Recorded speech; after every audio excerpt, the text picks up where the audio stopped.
I want to tell you something about reverse culture shock before I tell you anything about Marites. Because everyone talks about culture shock in one direction. The American landing in Manila, sweating through his shirt at the airport, overwhelmed by the traffic and the heat and the noise, and the specific beautiful chaos of a country that does not organize itself according to the logic he brought from home. That version gets told. There are entire industries built around preparing people for that version.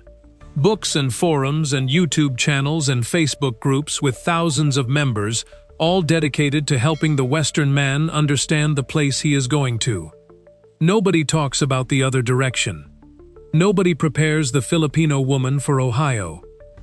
And nobody, not a single resource I found in the 4 months of paperwork and visa processing and the waiting that immigration requires of everyone it processes, which is to say, the waiting that tests the patience of people who are not naturally patient and destroys the patience of people who are. Nobody prepared me for what happens when you bring a woman who was raised in the most communal culture on the planet to a place whose foundational design principle is the privacy of the individual. I am getting ahead of myself. Let me back up. My name is Joe. I am 64 years old.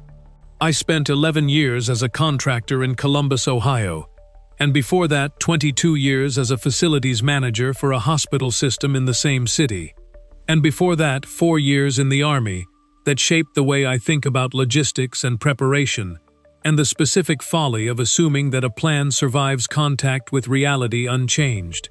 I am a practical man. I am an organized man. I am the kind of man who makes lists and works through them, and feels that things are in order when the lists are completed, and who has been consistently surprised, across 64 years of being this kind of man, by how frequently the things that matter most do not appear on any list. I was divorced in 2014. My wife Carol, 23 years, 2 kids who are grown and gone, a house in Westerville that I sold in the settlement, and that I drove past once, about a year after the sale, and that had been painted a color I would not have chosen, and that looked, with the new color, like a house that belonged to someone else entirely, which it did, and which was correct. We had run out of the thing that keeps 2 people choosing each other when choosing each other stops being automatic. And the running out was nobody's villain story, it was just the thing that happens sometimes to people who were right for each other at 30 and had become, at 53, people who were different and hadn't noticed the becoming. My son Kevin is 36, lives in Denver, works in tech, calls on the first Sunday of every month, with the reliability of a man who loves his father, and has organized the loving into a system because systems are what he knows. My daughter Amy is 34, lives in Chicago, teaches 3rd grade, calls irregularly and with more content per call than Kevin, because Amy is her mother's daughter, and her mother never made a short call in her life. I moved to the Philippines in 2019. The reasons were the reasons, and I will not spend too long on them, because this story is not about the going, it is about the coming back. But briefly, the going, a facilities contract in Columbus that ended and did not renew, a pension that was real but thin, a condo in Westerville that was eating $1,100 a month for the privilege of containing me and my lists, and the specific restlessness of a man at 60 who has spent his entire life managing other people's buildings and has arrived at the realization that he has not spent sufficient time managing the building of himself. I landed in Cebu City in March 2019. I found an apartment in a neighborhood called Mabolo. I built a life there in the specific way that people build lives in the Philippines.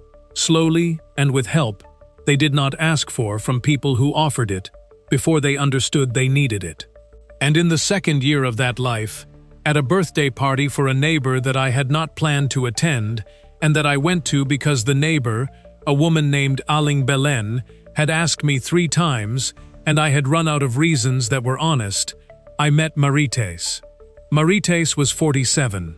She worked as a senior nurse at a private hospital in Cebu City. a job she had held for 19 years, with the accumulated authority of someone who had been doing something long enough and well enough that the institution had shaped itself around her presence rather than the other way around. She had 2 daughters from a previous relationship, both grown, one in Cebu and one in Dubai. She had the directness of a woman who had spent 2 decades in emergency nursing, which is to say, she said what she meant, and she meant what she said, and she had no patience for the managed version of either. She assessed me at Aling Belen's party with the efficiency of someone who had been assessing patients for 19 years and who had transferred the skill to every other domain of her life. I watched her assess me, and I want to say I found it disconcerting, and I did not. I found it clarifying. To be seen that directly and that quickly by someone who was trying to see you accurately rather than favorably was clarifying in a way I had not experienced in a long time. Most people in my life saw me in the way of people who have context, who see the history overlaid on the present person, who cannot see you without seeing all your previous versions. Marites had no context. She saw the current version with fresh eyes, and the seeing was its own form of gift. We dated for 8 months. We were engaged for 14 months. The 14 months were occupied primarily by the paperwork and the waiting that the American immigration system requires of people who want to build a life together across national lines, and who must first demonstrate to the satisfaction of multiple agencies that the life they want to build is genuine. It is genuine. I want to say that here because the process sometimes makes the people inside it feel like suspects being investigated rather than a couple being processed. And the feeling can produce a defensiveness that is its own problem. And the defensiveness is unnecessary because the genuineness is not in question. We love each other in the specific, unromantic, daily, practical way that 2 people in their 60s love each other, which is to say, with full knowledge of the other person's inconvenient qualities and the decision to proceed anyway, which is what love actually is when the early chemistry has settled and the real thing has replaced it. She got her visa in September.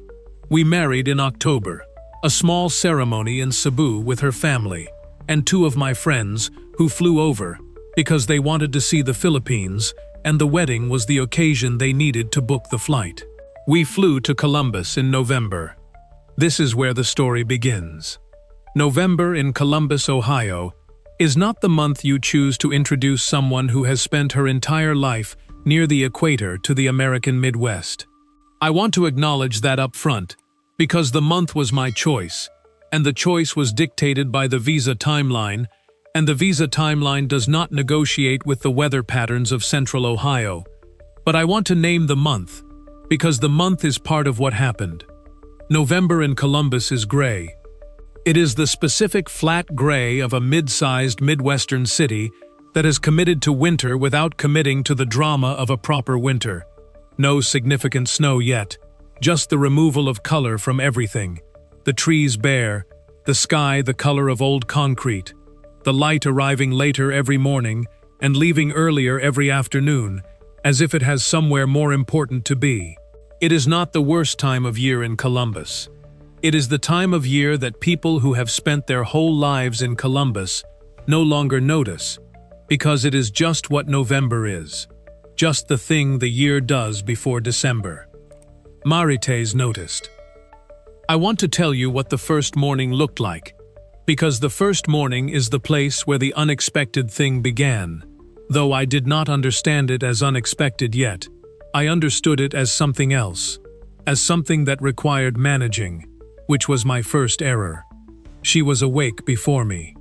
I knew this because the condo was already light in the way it gets when someone has opened the blinds, and because there was the smell of coffee, which she had made in the machine that I had explained the night before, with the care of a man introducing a person to an appliance she has not used before, and that she had watched, and then operated without assistance, and without apparent difficulty, because Marites does not fail to operate things.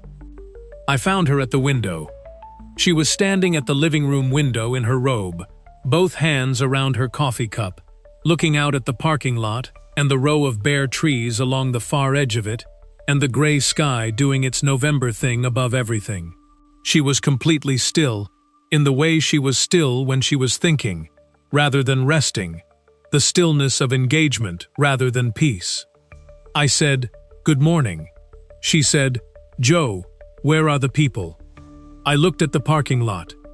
There were 3 cars in it, no people. It was 7:15 on a Tuesday morning in November, in a condo complex in Westerville, Ohio. I said, "They're inside. It's cold. People don't really go outside much in November." She looked at the parking lot for another moment. Then she said, "In Cebu at this time, there would be 15 people on my street." I said, "I know." She said, 20, maybe 25. The vendors, the children going to school, old Mang Tate from the corner doing his walk. She looked at the parking lot. Here, there is just the parking lot. I said, "It's a different pace here." She turned from the window. She looked at me with the direct look I had come to know meant she was deciding something. She said, "Where is the market?" I said, "There's a giant eagle about 8 minutes away. There's a Kroger if you prefer." She said, "The market, the wet market, where people sell fresh things." I said, "Marites, there isn't a wet market. This is Ohio. We have grocery stores." She was quiet for a moment. Then she said, "Okay." She turned back to the window. She said it with the specific quality of, "Okay, that means not okay."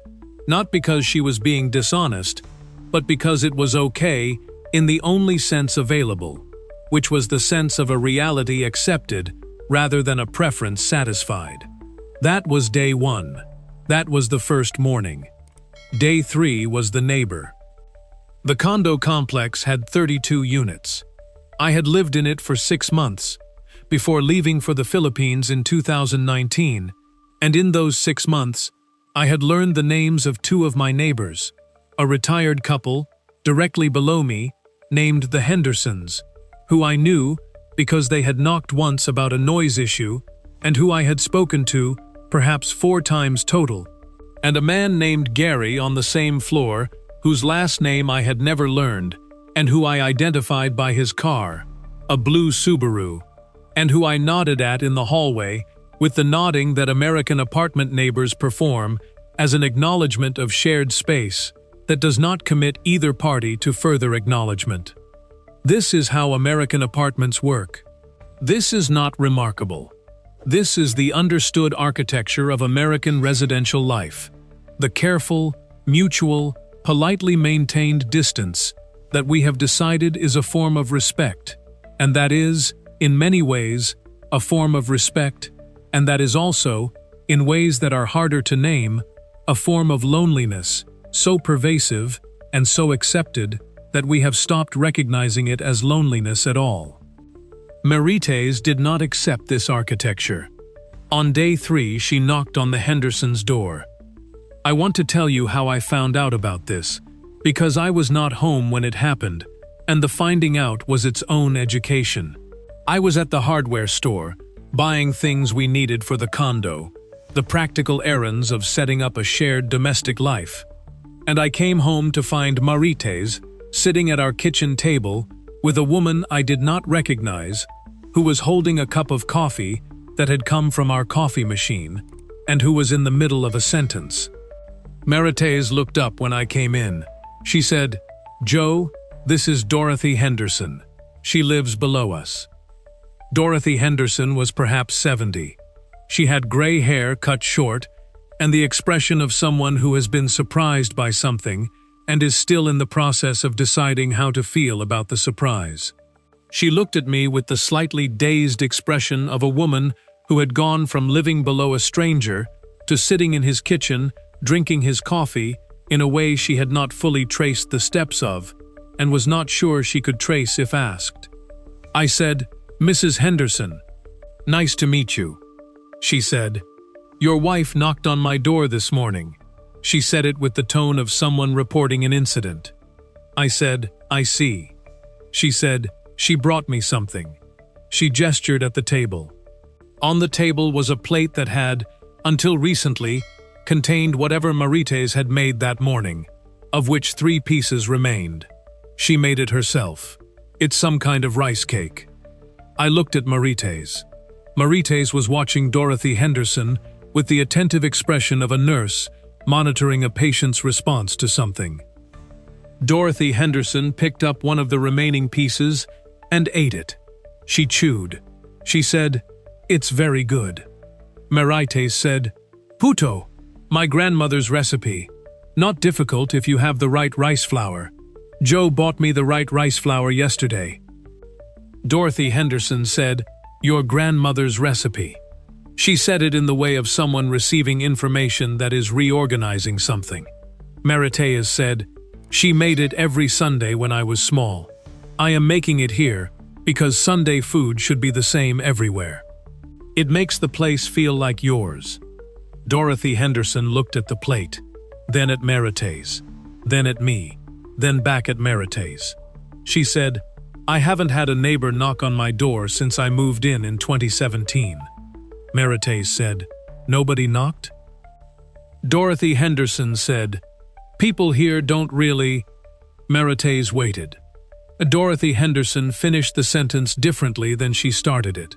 She had started it as a statement of fact. She finished it as something that was also a question. She said, "People here don't really knock on doors, I suppose." Marites said, "In our building in Cebu, everyone knew everyone. The woman across from us, Aling Carmen, she would know if I was sick before I told anyone, because she could hear that my cooking was different. Sick people cook differently. They make simpler things." She paused. It was good to be known like that. Dorothy Henderson was quiet. Then she said, "I suppose it would be." She stayed for an hour and a half. I know because I was home for the last 40 minutes of it, and she showed no inclination to leave, and Marites showed no inclination to encourage her to.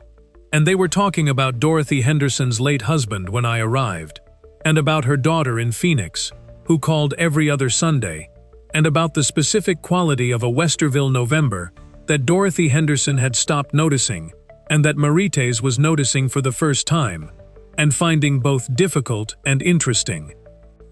When Dorothy Henderson finally left, she stood at the door, and she said, "I'm going to bring you something. I make a rum cake at Christmas, and I always make too much. I'll bring you some."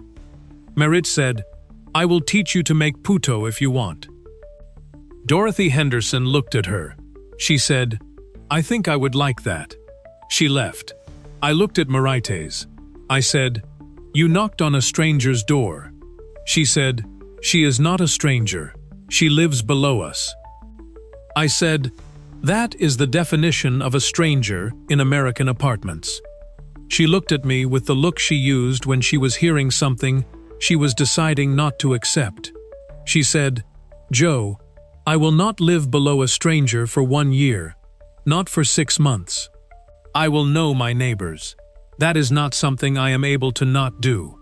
I said, "Marites, people here are—" She said, "I know how people here are. You have told me.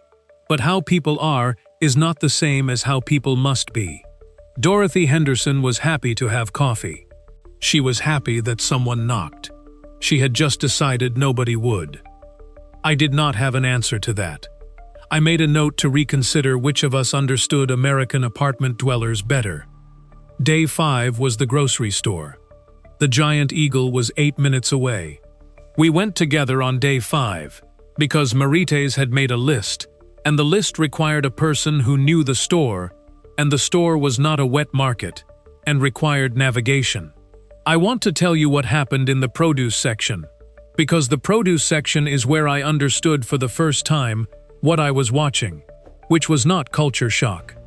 I had been misidentifying what I was watching as culture shock, and what I was watching was not that. Culture shock is a person overwhelmed by the unfamiliar.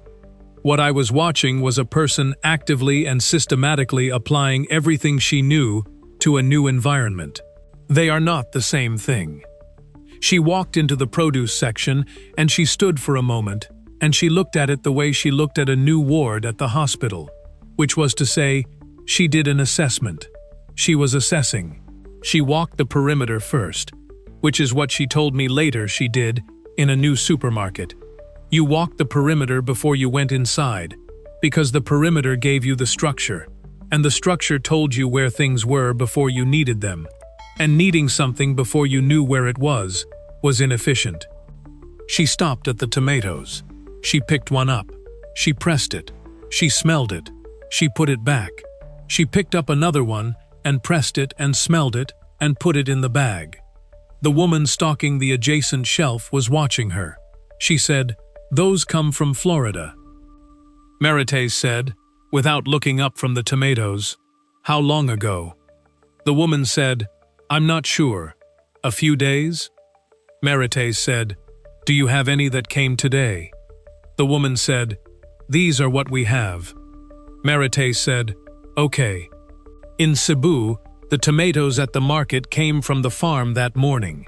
I am still learning the adjustment. She selected 3 more tomatoes with the precision of a woman who was extracting the best available option from a data set that was not optimal. She said to the woman stocking the shelf, "When do new tomatoes arrive?" The woman said, "Usually Tuesday deliveries." Marites said, "Today is Thursday, so these are the best until Tuesday." The woman said, "Yeah, probably." Marites said, "Thank you. This is useful information." She wrote something in the small notebook she had brought. The woman stocking the shelf watched her write it, and then watched her move to the next section, and I watched the woman's face do something that I had been watching faces do since day 3, which was the particular thing that happened when people encountered Marites directly, and were not prepared for the directness, and then found themselves, on the other side of the encounter, engaged in a way they had not been engaged in a grocery store before. We were in the Giant Eagle for an hour and 40 minutes. Marites spoke to 6 store employees and 3 other customers. She asked the butcher about the origin and processing date of the pork shoulder, and he told her everything he knew, and then told her things she had not asked about because her questions had produced in him the response that genuine curiosity produces in people who are knowledgeable about something and rarely encounter someone who wants to know it. She asked a woman in the cereal aisle what she recommended for a child who did not eat breakfast, and the woman was so startled by the question from a stranger that she stood for a moment and then visibly decided to answer it, and they talked for 12 minutes about the woman's grandson, who was 8, and difficult about mornings, and by the end of it, Marites had 2 cereal recommendations, and the woman had told her 3 things about the grandson that she had probably not told anyone in that Giant Eagle before.